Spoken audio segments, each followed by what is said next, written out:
को अपने कब्जे में कर चुकी है। और जो ये पर्ची निकल रही है वहाँ पे टीएमसी को वोट डालो बीजेपी की पर्ची आ रही है, वो चुनाव आयोग के इशारे पे काम किया जा रहा है। और मैं बताना चाहूँगा आपको कि ये चुनाव आयोग जो है वो भाजपा की पूरी तरीके से गुलाम बन चुका है। बंगाल में चुनाव हो रहे हैं तो बांग्लादेश में उनके जाने का क्या मतलब बनता है? बांग्लादेश में जाने का मतलब यही है कि वहाँ के जो नागरिक हैं पश्चिम बंगाल के, उनको भ्रमित किया जाए। वो पहले से ही आप देखिए वहाँ पे जाने के बाद प्रधानमंत्री जी का बयान देखिए, वो बताते हैं कि मैं आंदोलन किया था बांग्लादेश के लिए। अरे भाई साहब, जिस समय आप पैदा लेकर सही से चलना नहीं सीखे थे उस समय बांग्लादेश अलग हुआ। भाजपा साफ साफ बयान क्यों नहीं देती कि मैं आरएसएस के एजेंडे पे काम कर रहा हूँ, नाथूराम गोडसे के एजेंडे पे काम कर रहा हूँ। भाजपा से साफ साफ आके देश के जनता को बताना चाहिए। लेकिन जैसे युवाओं को, जैसे शहीद भगत सिंह ने अंग्रेजों के पार्लियामेंट में बम फोड़ा था, उसी तरह ये मोदी के पार्लियामेंट में बम फोड़ने पे मजबूर होना पड़ेगा।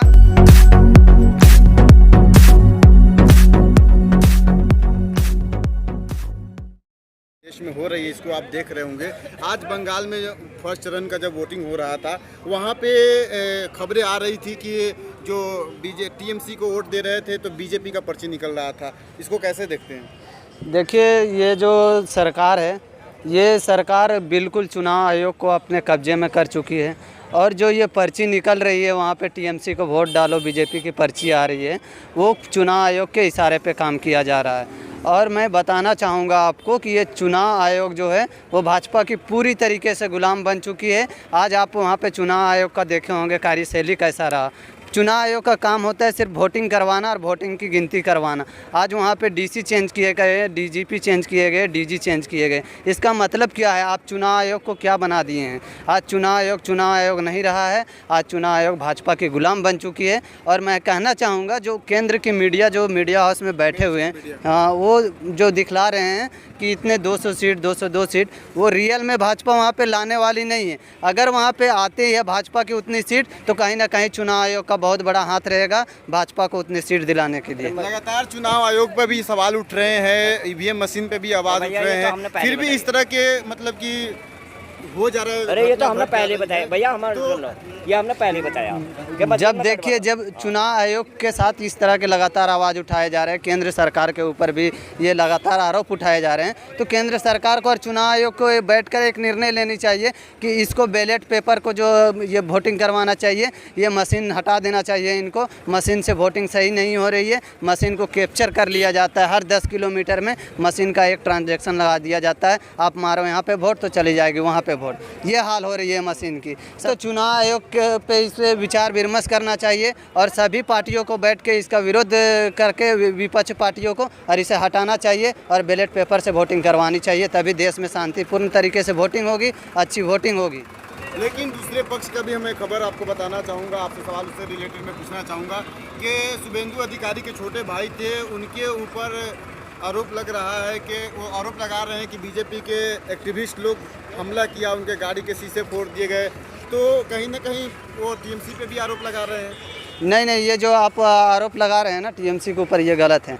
टीएमसी के ऊपर आरोप लगाना वहाँ पे गलत है। आपने भाजपा के कार्यशैली को पहले उठाकर देखिए। भाजपा जहाँ जहाँ भी चुनाव करने जाती है, सबसे पहले वहाँ पे दंगा करवाती है, लड़ाई करवाती है, अपने वहाँ पे बांटने का काम करती है। वही हाल अभी पश्चिम बंगाल में भाजपा कर रही है। जो पश्चिम बंगाल की जनता बर्दाश्त नहीं करेगी, वो होने नहीं देगी। आज आप पश्चिम बंगाल की हाल देखिए, इससे पहले की जो लोकसभा चुनाव थे उस समय का आप हाल देखिए। वहाँ पर दंगा करवा दिया गया, कॉलेज की मूर्तियों को तोड़वा दिया जाता है। ऐसे ऐसे काम करती है भाजपा सरकार। उसके बाद चुनाव करवाना चाहती है। पहले फूट डालो फिर राजनीतिक करने वाला यह हाल है भाजपा का। ये अंग्रेजों वाली हाल है और इसी के चलते ये राज कर रही है अभी देश की सत्ता पे। अब इस देश की जनता इस चीज़ को जान चुकी है, अब इसे बर्दाश्त नहीं करेगी, अब इसे देश की सत्ता से उखाड़ के फेंकेगी। और पश्चिम बंगाल में आप देख लीजिएगा कि बहुत बुरी हार हारने जा रही है भाजपा सरकार। फर्स्ट चरण का चुनाव हुआ है, उसके आपने खबरों पे देखा होगा। आपको क्या लगता है किसका पलड़ा भारी नजर होते हुए नजर आ रहा है? वो तो आपने भी दिखाया और बहुत सारे मीडिया ने भी दिखाया। वहाँ पे फर्स्ट चरण की जो चुनाव है उस पर तृणमूल कांग्रेस का पलड़ा भारी है, तभी तो जाकर मोदी चले गए बंगाल। मोदी का जाने का रीज़न यही है। मैं अपने मोदी जी का नाम लिया तो मैं यहाँ से क्वेश्चन करना चाहूँगा, मोदी जी जब बंगाल में चुनाव हो रहे हैं तो बांग्लादेश में उनके जाने का क्या मतलब बनता है? बांग्लादेश में जाने का मतलब यही है कि वहाँ के जो नागरिक हैं पश्चिम बंगाल के, उनको भ्रमित किया जाए। वो पहले से ही आप देखिए, वहाँ पे जाने के बाद प्रधानमंत्री जी का बयान देखिए, वो बताते हैं कि मैं आंदोलन किया था बांग्लादेश के लिए। अरे भाई साहब, जिस समय आप पैदा लेकर सही से चलना नहीं सीखे थे उस समय बांग्लादेश अलग हुआ। आप क्या बात कर रहे हो? आप किसी के साथ भी बता देते हो। आज जाएंगे वहाँ पे, हिमाचल जाएंगे, वहाँ बता देंगे कि मेरी माँ बर्तन उर्तन धोती थी, तो वहाँ बताते रेलवे में, ट्रेन में मैं चाय बेचता था मैं। आज पश्चिम बंगाल गए, पश्चिम बंगाल में ये बता दिए कि मैं ठाकुर हूँ, ये बता देते हैं। ये मोदी सरकार की जुमलेबाजी की ये रवैया रही है शुरू से, 2014 से ही ये हमेशा जुमला करते आई है और ये देश की जनता को गुमराह करते आई है। अब इस देश की जनता उससे गुमराह नहीं होने वाली है। आज देखिए पश्चिम बंगाल जाने के बाद क्या हाल हुआ, वहाँ पे दंगा हो गया। ये कैसे हो रहे हैं? ये जहाँ जहाँ जाते हैं लड़ाई करवाते हैं, जुमलेबाजी करते हैं, और ये इनकी जुमलेबाजी अब नहीं चलने वाली है इस देश के अंदर। आपने रिसेंटली एक खबर को सर्कुलेट होते हुए सोशल मीडिया पे देखा होगा कि एपीजे अब्दुल कलाम साहब के ऊपर एक व्यक्ति है, उसका नाम मैं क्या रखूं, वो गलत आरोप लगा रहे हैं। क्या आरोप लगा रहे हैं? उनको ऊपर जिहादी का, देशद्रोही का, तरह तरह का आरोप लगा रहे हैं। उसको कैसे देखते हैं आप? देखिए, ये भाजपा की मानसिकता है। वो भी चाहते हैं कि जो साध्वी प्रज्ञा सिंह ठाकुर के जैसा आतंकवादी का नारा लगाकर और एक देश हित में जो काम किए हैं, जिन्होंने DSRO का अध्यक्ष भी रहा, जिन्होंने मिसाइल मैन खड़ा किया, इस देश के अंदर मिसाइल दिया, उनके खिलाफ ये गलत विवादित बयान देकर, मुस्लिम होने के नाते सिर्फ उनका विवादित गलत बयान देकर ये वो पहुंचना चाहते हैं। उसी तरह ये उस मंदिर का महंत है जिसमें एक बच्चे को बता रहा हूँ, इनका मैं नाम नहीं लेना चाहता हूँ क्योंकि ये चूतिए लोग हैं। वो लोग, याद कीजिए 10-15 दिन पहले एक बच्चे को, एक मुस्लिम बच्चा पानी पीने के लिए गया था, वहाँ पे यादवों से हमला करवाया गया, उसी महंत के द्वारा हमला करवाया गया था। और हाल फिलहाल ये बयान आया उस महंत का कि APJ अब्दुल कलाम देशद्रोही थे, जिहादी थे। ये जिहादी नहीं थे भाई साहब, उनकी मानसिकता है, ये भाजपा की मानसिकता है। और भाजपा की मानसिकता यही है कि मुस्लिम को जिहादी बताना है और भाजपा का वोट बैंक बनाना है, जो होने वाला नहीं है। अब ये इस देश की जनता जान चुकी है भाजपा को कि आपस में फूट डालकर राज करना चाहती है। आपको क्या अच्छा लगता है कि भारत के पूर्व राष्ट्रपति, भारत रत्न जिसको मिल चुका है, उनको देशद्रोही जैसे आरोप लगा रहे हैं? आपको क्या लगता है, अच्छा लग रहा है? बिल्कुल भी नहीं अच्छा लग रहा है। मैं फिर से कहना चाहता हूं कि भाजपा साफ साफ बयान क्यों नहीं देती कि मैं RSS के एजेंडे पे काम कर रहा हूं, नाथूराम गोडसे के एजेंडे पे काम कर रहा हूं। भाजपा से साफ साफ आके देश के जनता को बताना चाहिए। लेकिन आप भाजपा के ऊपर आरोप लगा रहे, भाजपा वाले तो ये नहीं कहा, नहीं, तो वो पंडित के वो किनके आदमी हैं?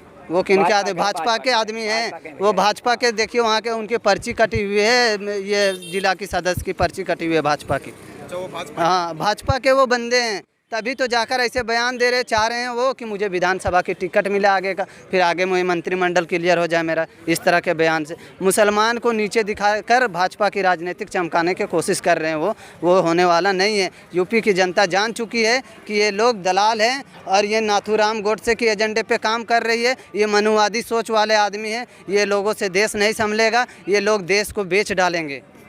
एक और वीडियो सर्कुलेट हो रहा था जिसमें बताया जा रहा है कि वो दिल्ली दंगे का आरोपी है, जेल से छुटकर आया है और किसी बच्चे को, किसी को वह ज़बरदस्ती मारकर उनसे जिंदाबाद, मुर्दाबाद, हिंदुस्तान जिंदाबाद, पाकिस्तान मुर्दाबाद का नारा लगा। इसको कैसे देखते हैं आप? इस वीडियो को तो मैं भी थोड़ा सा देखा हूँ, पूरा वीडियो को नहीं देखा, पूरी जानकारी मेरे अंदर नहीं है, लेकिन मैं बताना चाहूँगा कि ये लोग जो कर रहे हैं ये गलत मानसिकता के लोग हैं। इस देश के अंदर ऐसे गलत लोगों को जवाब देना चाहिए, समाज के लोगों को आगे आकर जवाब देना चाहिए। अगर आज हम खामोश रहते हैं तो हमारे आने वाले भविष्य हमसे सवाल खड़ा करेंगे कि जिस समय इस देश को ऐसे मनुवादी सोच वाले लोग गंदे काम करके देश के कुछ पूंजीपतियों के हाथों में देश को सौंपा जा रहा था, उस समय आप कहाँ सोए थे? इसलिए मैं आज समाज को कहना चाहूँगा कि ऐसे मनुवादी सोच वाले को आए आगे और जवाब दें।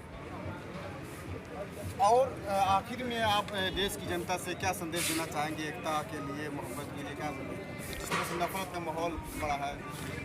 देश की जनता से मैं यही कहना चाहूँगा कि भाजपा ये RSS विचारधारा वाली सरकार है। ये भाजपा ये वही RSS है जो RSS आज़ादी के समय में देश में जो अंग्रेज़ थे उनकी मुखबरी किया करते थे। ये वही RSS है जो देश के अंग्रेज़ों के साथ जलियांवाला हत्याकांड में उन्होंने गोली चलवाई थी इन्फॉर्मेशन देकर। ये वही RSS हैं जो कुछ पूंजीपतियों का गुलाम है आज भी, और पूंजीपति का गुलाम इस तरह की हो चुकी है ये भाजपा RSS कि आज देखिए अब किसानों की रोटी को अंबानी अडानी के तिजोरी में बंद किया जा रहा है। आप अभी समझने की वक्त है। अगर आप अभी नहीं जागते हैं तो फिर ये देश बिक जाएगा, और जिस समय बिक जाएगा उस समय जाग के हमें कुछ नहीं मिलने वाला है। फिर हमें हमारे जैसे युवाओं को, जैसे शहीद भगत सिंह ने अंग्रेज़ों के पार्लियामेंट में बम फोड़ा था, उसी तरह ये मोदी के पार्लियामेंट में बम फोड़ने पर मजबूर होना पड़ेगा। लेकिन ये इसे देश के सरकार में जो बैठी है सत्ता में भाजपा, उस सत्ताधारी को समझिए कि ये सत्ताधारी रियल में मुंह में इनकी राम है और दिल में नाथूराम है। इसलिए इनके विचारधारा को समझिए और इन्हें सत्ता से दूर कीजिए।